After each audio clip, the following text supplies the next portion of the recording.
The first time anyone saw her, she was just 5 years old, barefoot, silent, and staring from the edge of the woods like she'd been born there. Locals said she didn't speak a word until she was 7. Others say she spoke too much, about things she couldn't possibly know, names of men long dead, rooms that didn't exist anymore, secrets no child should carry. But none of them knew the truth. None of them knew that the woman she called Mama wasn't even 12 when she gave birth. And that child, she wasn't the first. She was the only one that lived. Hello, everyone. Before we start, make sure to like and subscribe to the channel and leave a comment with where you're from and what time you're watching. That way YouTube will keep showing you stories just like this one. Let's begin. In the deepest pocket of Clay County, Kentucky, tucked behind hollers that hadn't seen electricity until the 70s, stood a crumbling 2-room cabin where the trees whispered louder than the people. The land was soaked in bloodlines older than the county itself, family names stacked atop each other like gravestones, marriage licenses between cousins, uncle and niece, even siblings scribbled in Bible margins. If you asked around, they'd say it was just tradition. If you pushed harder, they'd stop answering altogether. Her name was Marlene, though no birth certificate was ever found. The woman who raised her, Beatrice, was officially 11 when Marlene was born, but Beatrice's own records were even murkier, with no school enrollment and no clear paternity. The truth, it's likely no one outside that bloodline will ever know. What we do know is this: Beatrice gave birth in a dirt-floor kitchen with only her grandmother present, a woman rumored to be part Shawnee, part witch, and entirely feared. The baby wasn't crying when she came out. She just stared, wide-eyed and silent, with pupils too large and skin too pale. They said her face looked wrong, too symmetrical, too still. For years afterward, no one in town saw her. Beatrice rarely left the property, and when she did, she walked fast, never met anyone's eyes. Neighbors whispered of strange chants echoing from the hills late at night. Bonfires lit on odd dates, and once a boy from church followed her home out of curiosity and came back 3 days later barefoot, filthy, and mute. He never spoke again. No one pressed charges, no one even asked, because the truth was, most folks in Clay County had stories like that, and they all led back to that family, the Landrys. A last name that was never supposed to leave those woods. The Landry name first appeared in Kentucky court records in 1813, though even that is debated. Before the county was carved out, before the roads were paved, they were already there. Settlers from somewhere east, Tennessee maybe, or deeper Appalachia. But their roots went further than paperwork. Old oral accounts from neighboring families suggest the Landrys had settled in those mountains long before statehood, possibly even before the Revolution. The story passed down was that the first Landry brothers, Caleb and Elijah, arrived with 2 sisters. No wives, no children, just the 4 of them, and a mule that dropped dead the first night they camped beneath the Cedar Ridge. From the very start, the family was sealed. No outsiders. Marriages happened only within the bloodline. The reason? To keep the gift pure. That phrase crops up again and again in the surviving letters and diaries from the area. The gift. Some thought it meant land. Others thought it referred to the strange traits the Landry children were born with. Oddly shaped ears, pale eyes that seemed to glow when lightning struck. The ability to remember things no child should remember. One story from the 1920s recounts a girl named Laura Landry who described in perfect detail the murder of her great-grandfather, a man who died 30 years before she was born. And then there was the silence. Most Landry children didn't speak until they were 5 or 6. Some never did. It wasn't a disability. It was a choice, a right. When they did start talking, it was often in riddles, in fragments, as though their minds were full of someone else's memories.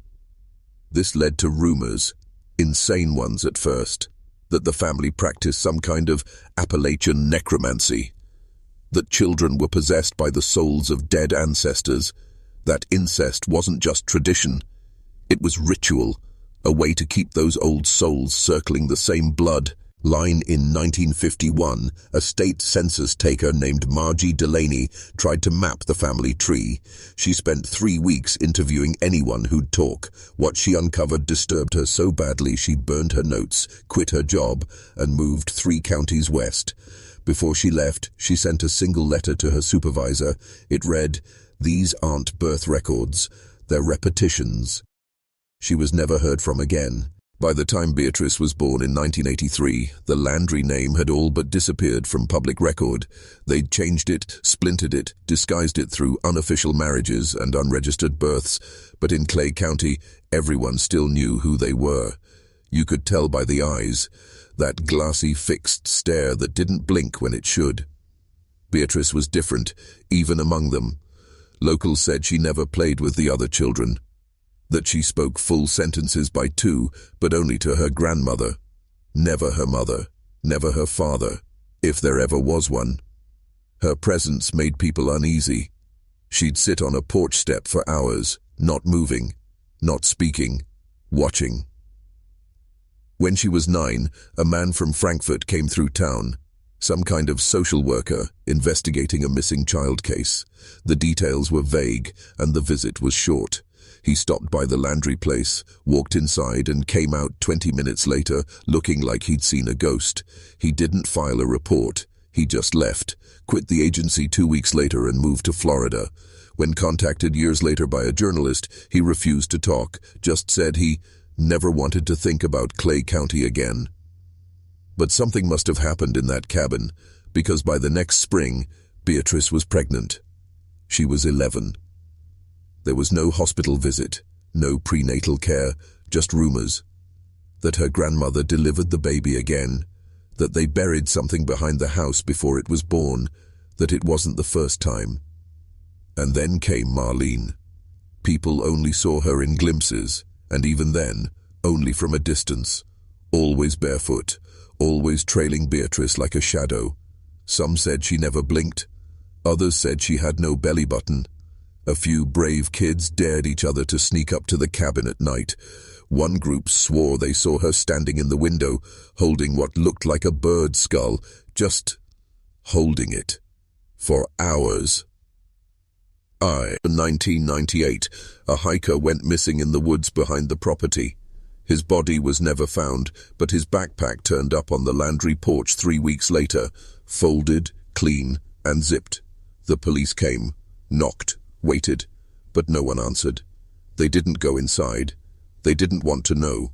By the early 2000s, the Landry cabin had become a kind of urban legend among nearby towns.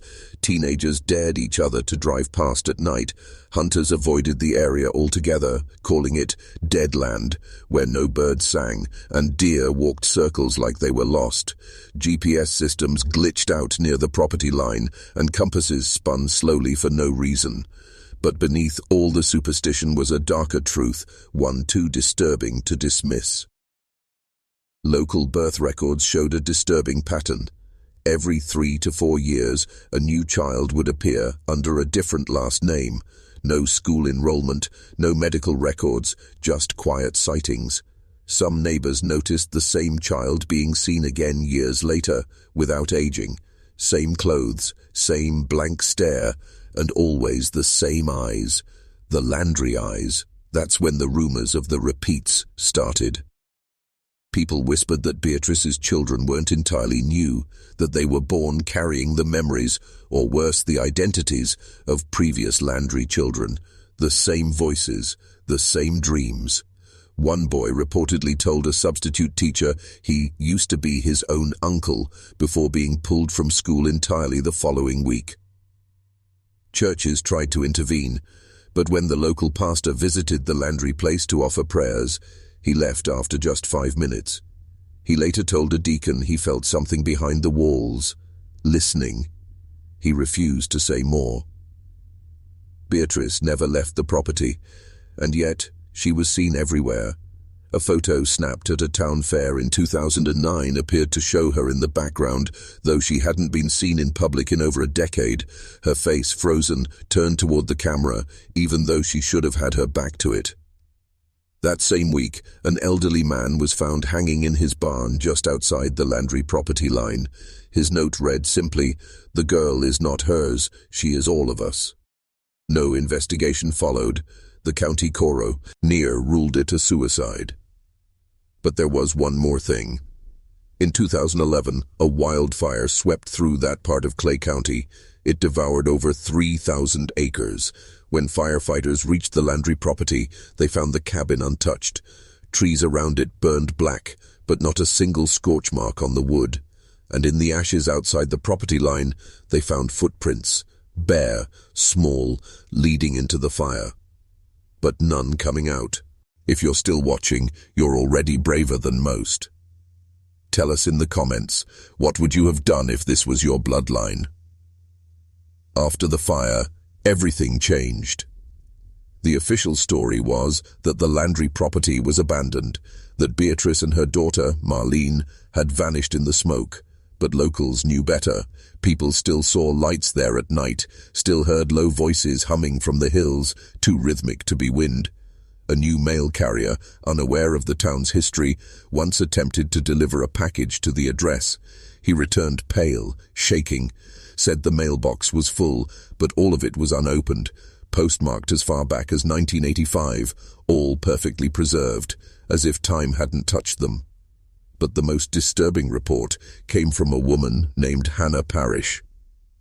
In 2014, she moved back to Clay County to care for her dying father. Her house sat just 3 miles from the Landry line. Late one evening, she heard tapping at her back window, thought it was a branch, but the pattern was too intentional. 3 taps, a pause, then one more. She pulled back the curtain and saw her. A young girl, no older than 10, barefoot, dirty dress, hair matted and dark, but it was the face that stopped her cold. It wasn't just familiar, it was her. Hannah found herself staring at a child who looked exactly like her own 5th grade school photo from 1993. Same nose, same eyes, same scar above the left brow from a bike fall. The girl just stood there, staring, not blinking. When Hannah opened the door, the girl was gone. No prints in the dirt, no rustle in the trees. She never told anyone until 2 years later, when she was diagnosed with early-onset dementia. Her brother found her journal while cleaning out the house. Dozens of entries about the girl. One line repeated again and again. "She wants her place back. I stole it." Experts might call it mental illness, stress, grief-induced hallucination, but in Clay County, no one doubts what she saw, because similar sightings began happening across the region.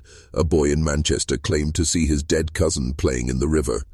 A hunter near Owsley County swore he chased a buck, only to find a barefoot child crawling inside its carcass. None of this made the news. It never does. Because this isn't just a family secret anymore. It's something older, something returning. Dig deep enough into Kentucky's land records and you'll find a strange clause buried in the 1864 tax filings for Clay County. A single line, handwritten in the margin of a burnt, crumbling ledger. The Landry parcel is not to be disturbed, neither condemned nor claimed. It is held in perpetual blood. No one knows who wrote it. The rest of the page is standard tax language, but that line stands alone, unsigned. And yet, to this day, no surveyor has ever officially marked the Landry property. No roads run through it, no cell towers, no easements. It's as though the land refuses to be measured. In 2019, a true crime podcast crew out of Louisville heard the Landry story and decided to investigate. They wanted the clicks, a rural horror angle, something viral. They never released the episode. They made it to the edge of the woods, set up camp, and entered the property the next morning. Their last GPS ping was at 6:47 a.m. The audio files recovered later, recorded on a windscreen mic they left behind, are filled with static, murmurs, and something that sounds like lullabies. Off-key. Distant, but unmistakably sung by a child. Only one of them came out. Her name was Chelsea Rourke, 26 years old. She stumbled into a ranger's station 2 days later, barefoot and incoherent. She was missing all 10 fingernails. Her eyes were bloodshot. Her first words were, "I couldn't cover my ears." She never spoke publicly again. Her family took her back to Illinois, and her name has vanished from the internet. But the real question is, what did she hear? Some believe the Landry bloodline was never human in the way we understand it, that their so-called inbreeding wasn't born of ignorance, but intention, a ritual of containment, to trap something ancient in a loop of flesh and memory, not for power, not for legacy, but to bind it. And maybe that worked, for a while. But now, that blood is thinning, dispersing into other families, other towns. Children born with no history of deformity start speaking in riddles, drawing symbols no one taught them, asking to go back home to places they've never been. The Landrys were never trying to stay hidden. They were trying to keep something buried, and we dug too deep. Today, the Landry cabin still stands, quiet. Half swallowed by ivy, the porch collapsed inward like a mouth no longer hungry, but the structure remains intact. No vandalism, no graffiti, not even nature seems willing to reclaim it. The trees around it lean away like they're holding their breath. But this story, this bloodline, didn't end in those woods. In 2021, a genealogist working for a private ancestry company noticed something strange, a pattern in the DNA reports coming from eastern Kentucky, a cluster of users all reporting unusually high in-group matches. Not third cousins. Closer, like siblings born decades apart. One woman from New York discovered her biological uncle was born in the same year as her, just counties away. Another man, adopted at birth, traced his DNA back to a family that didn't exist on paper. No graves, no census, no photos. All of them had one thing in common. They carried markers linked to the Landry bloodline. And they were having children. Children born with memories they couldn't explain. Children who woke up speaking names they'd never heard. One boy in Indiana began drawing the same house over and over. A 2-room cabin with a dead tree out front and an iron nail driven into the doorframe. That house exists. It's the Landry place, but no one in his family had ever been there. And then there's Marlene. No one has seen her in years. No confirmed photos, no arrest records, nothing. But every so often a thread appears online, a forum post, a blurry video, a comment from someone who claims they saw her. And the stories are always the same. She hasn't aged. She doesn't blink. And when she looks at you, it feels like someone else is looking through her. The most disturbing claim came from a nurse in Ohio who swore a girl was admitted under a false name, matching Marlene's exact description. The girl spoke only once, when asked if she had any allergies. She smiled and said, "Just people." Maybe Beatrice was never her mother. Maybe none of them were. Maybe Marlene was the first, not the last. A kind of vessel. A container. And what's inside her? It didn't start with the Landrys. They were just the first ones foolish enough to open the door. Now the blood is everywhere. And it's not going back.